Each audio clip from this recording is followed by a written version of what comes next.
Le jour où Jézabel a trouvé la faim à Jizréel n'a pas été un jour comme les autres. La ville, qui était la capitale du royaume du nord d'Israël, se préparait à un événement historique et décisif, la mort de la femme la plus redoutée et la plus haïe de son temps. Jézabel, épouse du roi Achab, était l'une des figures les plus infâmes de l'histoire d'Israël, étant responsable de l'introduction du culte de Baal parmi le peuple de Dieu. Mais avant d'entrer dans cette histoire pleine de drames, de trahison et de jugement divin, n'oubliez pas de laisser votre like, de vous abonner à la chaîne et d'activer la cloche pour ne pas manquer les prochaines vidéos. Voyons maintenant ensemble ce qui s'est passé lors de cette journée remarquable. Jézabel, en tant que chef de la maison d'Achab, non seulement dirigeait le royaume d'une main de fer, mais était également responsable de la corruption de la foi israélite. Il a apporté l'idolâtrie de Baal, un ancien dieu largement vénéré en Canaan et en Phénicie. À l'époque des juges, le culte de Baal avait déjà pénétré le cœur de certains Israélites, mais c'est sous le règne d'Achab, son mari, que cette pratique s'est répandue dans tout le royaume. L'influence de Jézabel et de Baal s'étendit jusqu'à Juda, affectant la vie religieuse de nombreuses autres villes. Chaque région avait sa propre façon de vénérer Baal, et le dieu, avec sa présence universelle, s'adaptait aux différentes cultures, créant ses propres sectes et rituels. L'adoration de Baal est donc devenue de plus en plus présente, défiant la pureté de l'adoration du seul vrai Dieu. Dans ce contexte, l'histoire de Jézabel se déroule comme une grande confrontation entre le bien et le mal, la fidélité à Dieu et la corruption qui s'est répandue dans toute la nation. Mais que s'est-il passé pour que cette femme puissante, qui avait tant influencé le destin d'Israël, soit finalement vaincue? Découvrons-le ci-dessous. Ces dieux locaux, tels que Baal, étaient considérés comme responsables d'aspects fondamentaux de la vie, tels que l'agriculture, la fertilité et même la prospérité des créatures et de l'humanité. Baal, en particulier, était considéré comme un dieu puissant, associé au contrôle des forces naturelles telles que la pluie et les récoltes.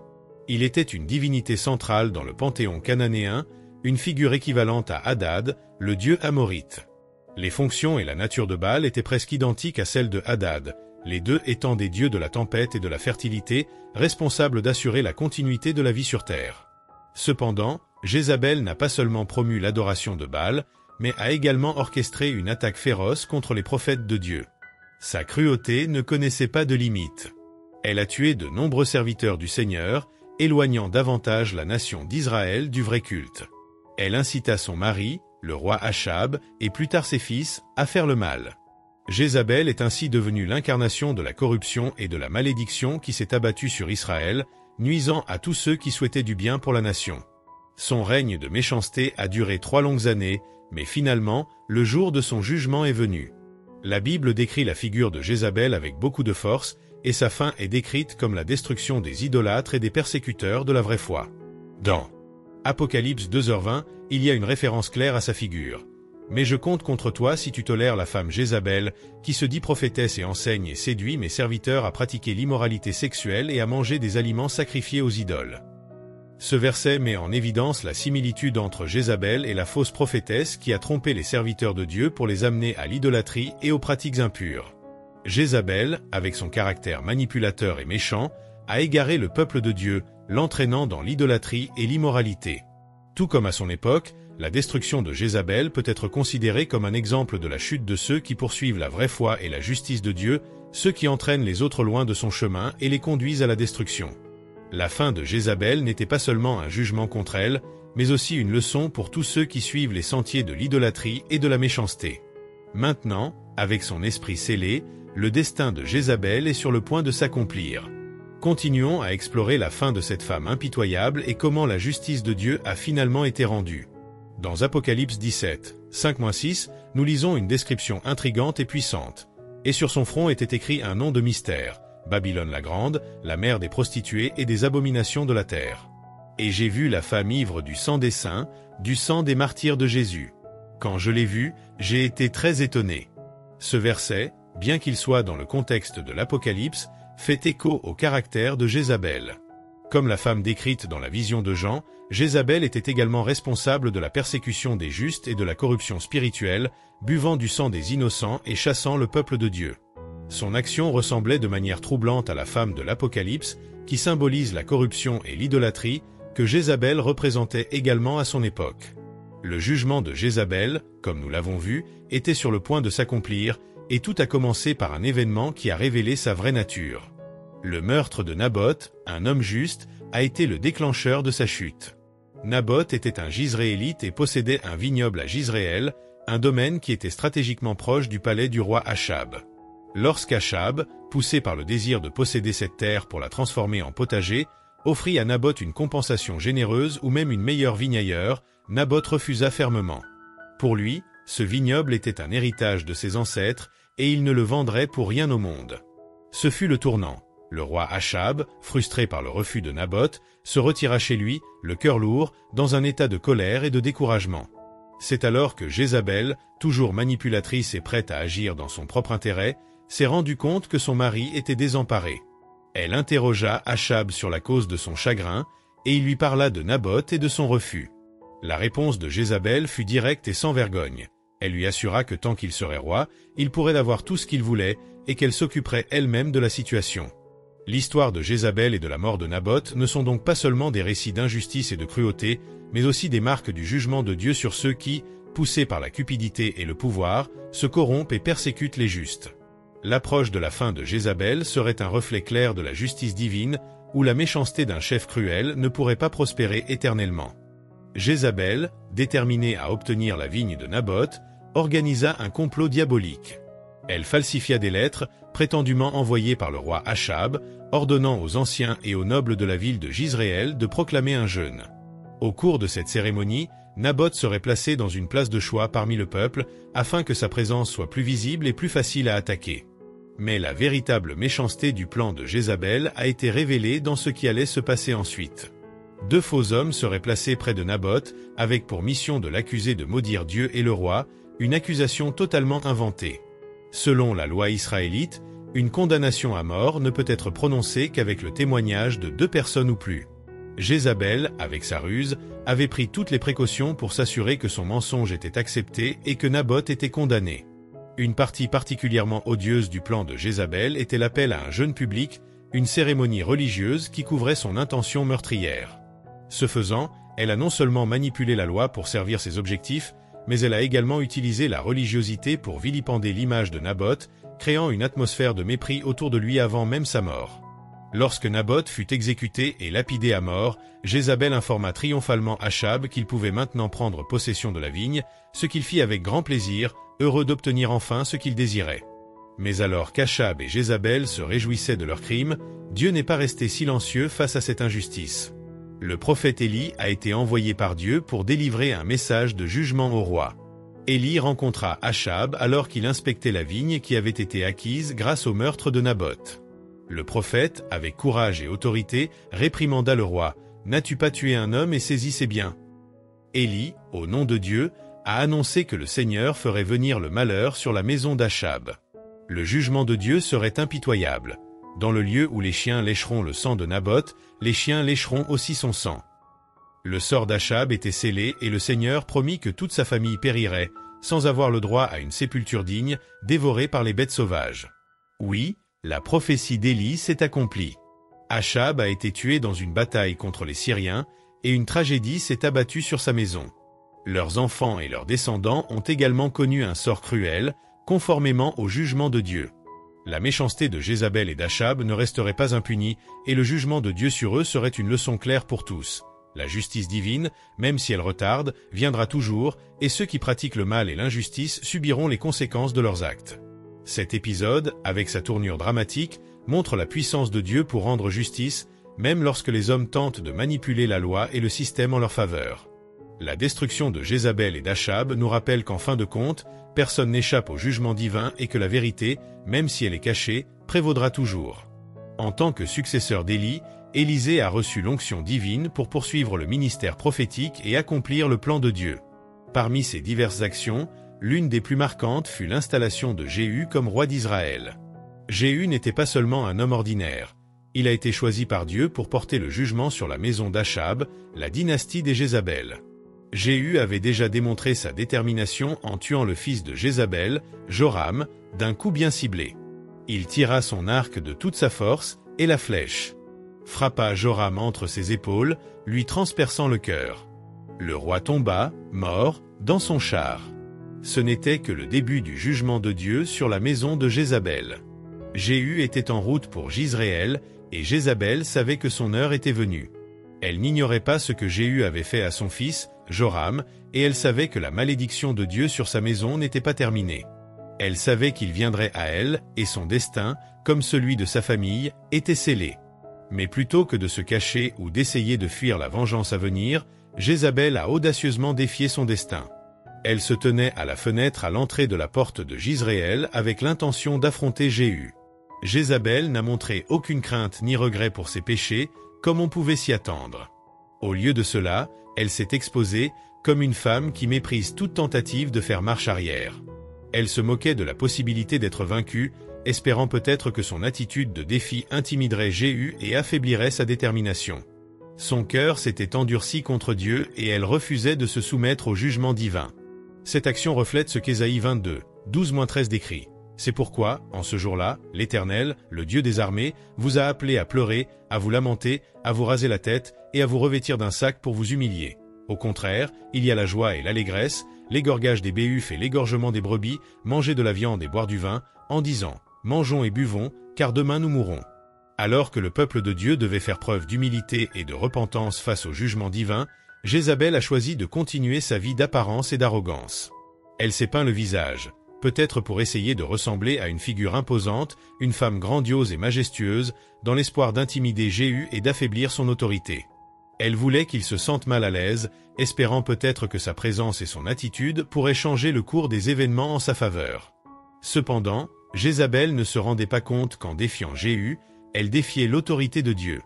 La dureté de son cœur, son refus de reconnaître la justice de Dieu, ne faisait que la rapprocher de la destruction.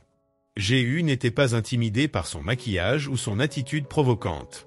Au lieu de cela, il regarda les eunuques qui se tenaient à côté de Jézabel et leur ordonna de la jeter par la fenêtre. « Qui est en ma faveur ?» a-t-il demandé.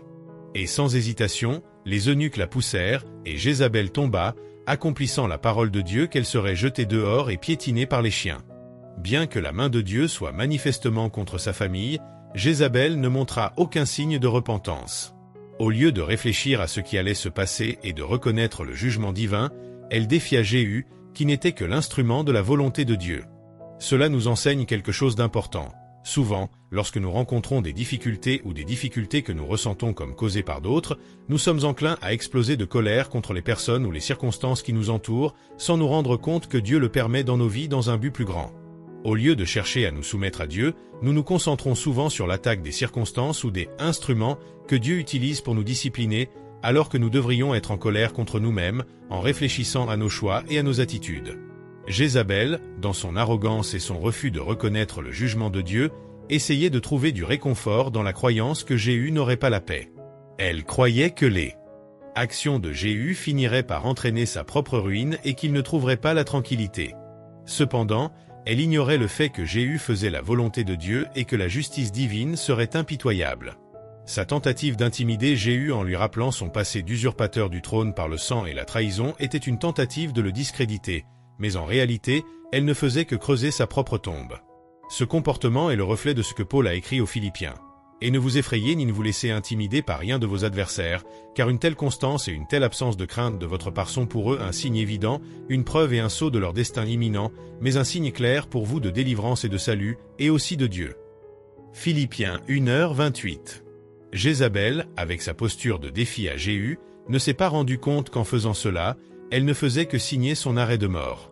La confiance de Jéhu dans la mission de Dieu et l'absence de peur dans son œil inébranlable vers le jugement étaient un signe clair que la destruction de Jézabel était proche. Elle a essayé de s'appuyer sur un précédent en mentionnant Imri, l'homme qui avait tué son prédécesseur et pris le trône, croyant que Jéhu n'aurait pas une fin différente. Elle a fait référence à son histoire pour essayer de déstabiliser Jéhu, comme si sa propre trahison et le meurtre de son prédécesseur pouvaient justifier sa position et sa résistance. Cependant, elle n'a pas réalisé que Jéhu n'était pas Imri. Zimri, qui était également monté sur le trône avec trahison et sang, connut une fin tragique et soudaine. Après 7 jours, il fut encerclé et dut brûler le palais au-dessus de sa tête, mettant fin à sa vie et à son règne. Jézabel a essayé de faire une comparaison entre Jéhu et Zimri, mais en réalité la situation était complètement différente. Jéhu agissait sous l'ordre de Dieu, et non par intérêt personnel ou par trahison. L'erreur de Jézabel a été d'essayer d'arrêter l'exécution du jugement divin par des paroles et des menaces. Elle ne reconnaissait pas que sa comparaison avec Zimri n'avait aucun sens, car Jéhu accomplissait une destinée divine, tandis que Zimri avait été consumé par sa propre trahison et son désordre. Si le cas était vraiment similaire, la comparaison aurait eu un certain poids, mais ce n'était pas le cas. Jézabel ne comprenait pas que Jéhu n'était pas intéressé à garder la paix avec elle ou sa famille. Son action était totalement liée à la volonté de Dieu d'apporter la justice. La leçon ici est claire. Quiconque défie l'autorité de Dieu et refuse de reconnaître les jugements de Dieu va non seulement à l'encontre de la volonté du Seigneur, mais se rapproche également de sa propre destruction. Jézabel, dans sa tentative d'intimider Jéhu, a sous-estimé la gravité du jugement de Dieu et a ignoré le fait qu'il accomplissait la parole du Seigneur. Tout comme Jéhu ne craignait pas Jézabel, ceux qui sont fermes dans la mission divine ne doivent pas être intimidés par les menaces et les provocations de ceux qui s'opposent à la justice de Dieu. L'exemple de Jézabel devrait servir d'avertissement qui donne à réfléchir à nous tous. Tout chemin pécheur, toute attitude de rébellion contre la volonté de Dieu doit être un appel à la réflexion, afin que nous ne suivions pas ses traces. Sa comparaison avec Zimri était une grave erreur, car alors que les actions de Zimri étaient motivées par l'égoïsme et la cruauté personnelle, les actions de Jéhu avaient un but divin. Jéhu n'agissait pas sur un coup de tête ou par désir personnel. Il accomplissait la volonté de Dieu, oint par un prophète et chargé d'apporter la justice au royaume d'Israël. Lorsque nous comparons les actions et les personnes, il est crucial que nous le fassions avec discernement, en distinguant ce qui est précieux de ce qui est vil. Le procès de Jézabel était le reflet de la justice divine, et non du désir personnel de vengeance de Jéhu. La comparaison entre Jézabel et Zimri, un usurpateur motivé uniquement par le pouvoir, n'avait aucun sens, car Jéhu ne se battait pas pour des ambitions personnelles, mais pour un appel de Dieu à rétablir l'ordre et à punir la corruption. Dans 2 Rois 9h32, Jéhu, en voyant la menace et la résistance de Jézabel, a lancé un appel audacieux « Qui est de mon côté ?» Sa question n'était pas seulement un appel à l'aide physique, mais une invitation à tous ceux qui étaient prêts à se joindre à lui pour exécuter le jugement de Dieu. Il était en mission divine de réforme, et il était essentiel qu'il sache qui était prêt à s'aligner sur la volonté de Dieu, quel qu'en soit le prix. Jéhu était au point de décision, où le choix entre suivre ou résister au plan de Dieu est devenu clair. La question de Jéhu, « Qui est de mon côté ?» était un appel semblable à celui lancé par Moïse dans le désert, lorsqu'il demanda « Qui est du côté du Seigneur ?» Exode 32, 26, et au cri du psalmiste « Qui se lèvera pour moi contre les malfaiteurs ?» Psaume 94, 16. Ce fut un moment charnière, où la ligne entre le bien et le mal est devenue évidente, et Jéhu avait besoin de savoir qui serait prêt à défendre Dieu et la justice. C'est alors que, voyant que certains répondaient à son appel, Jéhu appela à une action immédiate. Il ne voulait pas arrêter Jézabel, mais il voulait exécuter rapidement la sentence de Dieu sur elle. Ceux qui étaient avec Jéhu, dans une démonstration de courage et de conviction, ont reçu l'ordre d'agir sans hésitation. Ils l'ont jeté au sol, signe clair de mépris et d'humiliation, comme une forme de lapidation. Cet acte symbolisait la gravité de sa transgression, car elle était devenue un obstacle à la justice divine, tout comme elle l'avait fait pour Naboth, lorsqu'elle l'avait également forgé et tué pour s'emparer de ses biens. Selon 2 Rois 9h33, la sentence a été exécutée sans relâche. Alors il la jetèrent à terre, et une partie de son sang éclaboussa la muraille et les chevaux, et il la piétina. Le sang de Jézabel, qui avait été versé pour voler la vie de Naboth, se répandait maintenant en signe de justice consommée. Le sort de Jézabel était la punition de la méchanceté qu'elle avait semée. Le sang qu'elle avait versé des autres a été récompensé dans son propre corps. L'action de Jéhu était donc une exécution de la volonté divine. Il a agi comme un instrument de la justice de Dieu, et d'une certaine manière, cela a légitimé l'action de ses alliés qui l'ont aidé à accomplir le commandement de Dieu. Il n'était pas seulement fidèle à Jéhu, mais aussi à Dieu, qui avait ordonné la destruction de la maison d'Achab et de Jézabel. Bien que certains aient pu avoir une haine cachée pour la cruauté de Jézabel, il n'en reste pas moins qu'elle était une figure impitoyable, qui avait blessé et manipulé beaucoup de personnes autour d'elle. Peut-être que pour ces hommes, le fait de jeter Jézabel au sol n'était pas seulement une réponse au commandement divin, mais aussi une occasion de venger la cruauté qu'elle avait infligée à tant de personnes, y compris à Naboth. Ce moment de jugement, bien que brutal, met en évidence le rôle du leader dans l'exécution du plan de Dieu, même dans des circonstances difficiles. Le courage de Jéhu d'aller de l'avant avec la mission divine, sans hésitation, était un exemple de la façon dont nous devrions nous positionner lorsque nous sommes appelés à agir au nom de Dieu, sachant que la justice divine, même si elle semble sévère, est toujours juste et nécessaire. La mort de Jézabel a été sans aucun doute l'une des scènes les plus sombres et les plus humiliantes de l'histoire d'Israël. Après avoir été jetée au sol et piétinée par les chevaux de Jéhu, alors qu'elle était encore en vie, elle a connu une mort qui reflétait complètement son arrogance et sa méchanceté. Ayant détruit tant de vies, y compris celle de Naboth, elle se retrouvait maintenant dans un sort qu'elle avait elle-même réservé à tant d'autres, une mort honteuse. La façon dont elle a été traitée était le reflet de la cruauté avec laquelle elle régnait, et le sang qui éclaboussait le mur et le sol était un symbole de sa destruction inévitable. Après cette destruction, Jéhu, bien que déterminé à accomplir la mission que Dieu lui avait confiée, pensa, étonnamment, à offrir une sorte de respect à Jézabel. Lui, qui avait impitoyablement exécuté le commandement de Dieu, reconnut que, malgré toute sa méchanceté, elle était la fille d'un roi, l'épouse d'un monarque et la mère d'un roi. Selon 2 Rois 9h34, Jéhu a dit « Voyez maintenant cette femme maudite et enterrez-la, car elle est fille d'un roi. » Même s'il savait la fin terrible qu'elle avait méritée, il pensait qu'elle, en raison de sa lignée, méritait une sépulture digne. Cependant, Jéhu a oublié les paroles prophétiques qui avaient été prononcées au sujet de Jézabel, mais Dieu ne l'a pas fait. Le prophète Élie, dans un roi 21h23, avait dit que les chiens mangeraient le corps de Jézabel, et cela s'accomplirait d'une manière complète et horrible. Jéhu, bien qu'il ait décidé de chercher une sépulture digne pour elle, a été confronté à la réalité que les chiens avaient complètement consumé le corps de la reine. Quand ils s'en rendirent compte, il fut dit à Jéhu qu'il ne restait d'elle que son crâne, ses mains et ses pieds, comme le rapporte 2 Rois 9h35. Il ne restait plus rien de Jézabel, pas même une trace de sa majesté et de son glamour. L'ironie cruelle de cette situation est que Jézabel, qui s'était autrefois montrée dans toute sa gloire et son luxe, n'était plus rien de plus qu'un cadavre dépouillé, dévoré par les chiens, sans honneur, sans nom. Celle qui s'était montrée puissante, cruelle et imbattable dans sa vie, se voyait maintenant réduite à rien, consumée d'une manière complètement indigne. Sa lignée royale, sa beauté et sa puissance, qui avaient tant impressionné les autres, ne signifiaient rien devant le jugement de Dieu. Les chiens ne faisaient aucune distinction entre elles et tout autre humain. Cette fin est un rappel brutal de la brièveté de la vie et de la futilité des gloires terrestres. Le corps qui avait été si orné et choyé était maintenant de la nourriture pour les vers et les chiens.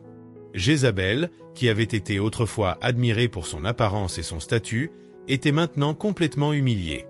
La leçon est claire, toutes les richesses, le luxe et l'orgueil terrestre sont éphémères. La seule chose qui se tient devant Dieu, c'est la justice, et Jézabel a dû faire face aux conséquences de sa méchanceté. L'histoire de Jézabel nous enseigne la justice divine. Même ceux qui semblent intouchables, ceux qui exercent le pouvoir et la cruauté en toute impunité, n'échappent pas au jugement de Dieu. La fin de Jézabel est le reflet du sort de tous ceux qui se rebellent contre la justice divine et causent des souffrances aux autres au nom de leurs propres intérêts. En regardant cette histoire, nous devrions nous rappeler que la vraie grandeur n'est pas dans notre apparence ou notre position, mais dans notre obéissance à la volonté de Dieu. Le mirage et le pouvoir terrestre sont éphémères, mais la justice de Dieu est éternelle et inarrêtable. L'absence de sépulture de Jézabel, comme mentionné dans Ecclésiaste 8h10 et 6h3, est un symbole profond que la mort des méchants n'est pas seulement une fin physique mais aussi une fin spirituelle. Bien que Jézabel ait été une figure importante à son époque, sa mort sans honneur, avec son corps dévoré par les chiens, reflète la désolation finale qui attend ceux qui s'opposent à la justice divine. Le fait qu'il n'y ait pas de tombeau marqué de son nom, comme le décrit l'Ecclésiaste, est une indication qu'à la fin, l'héritage des méchants est effacé. Ils ont peut-être été puissants et craints de leur vivant, mais à la fin, leur nom est perdu pour l'histoire, oublié et corrompu, sans honneur. Le récit de Jézabel est plus qu'un simple épisode historique.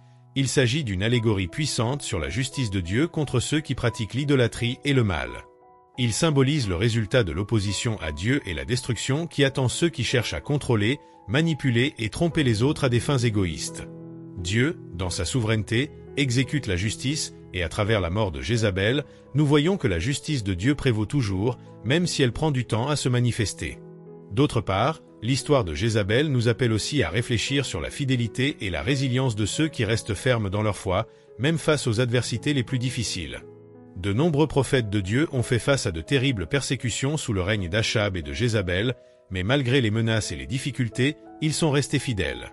C'est le genre de foi inébranlable que tous les croyants devraient viser, sachant qu'en fin de compte, Dieu est juste et récompensera ceux qui persévèrent. En fin de compte, l'histoire de Jézabel nous met au défi de réfléchir à nos propres actions et décisions. Puissions-nous tirer des leçons de sa fin tragique et choisir de suivre le chemin de la justice, de la vérité et de l'obéissance à Dieu, renforçant ainsi notre foi en sa souveraineté et en sa miséricorde. Que notre vie et nos choix soient le reflet de la volonté divine, qui recherche le bien de tous et l'honneur de son nom. Puissions-nous vivre de telle sorte que, au lieu d'être oubliés comme Jézabel, notre héritage soit une vie de fidélité à Dieu, toujours confiante en sa justice, sa miséricorde et son amour. Que Dieu nous bénisse sur notre chemin de foi, et puissions-nous continuer à grandir en grâce et dans la connaissance de son amour. Puissions-nous, en tout temps, être la lumière du monde, tout comme il nous appelle à l'être.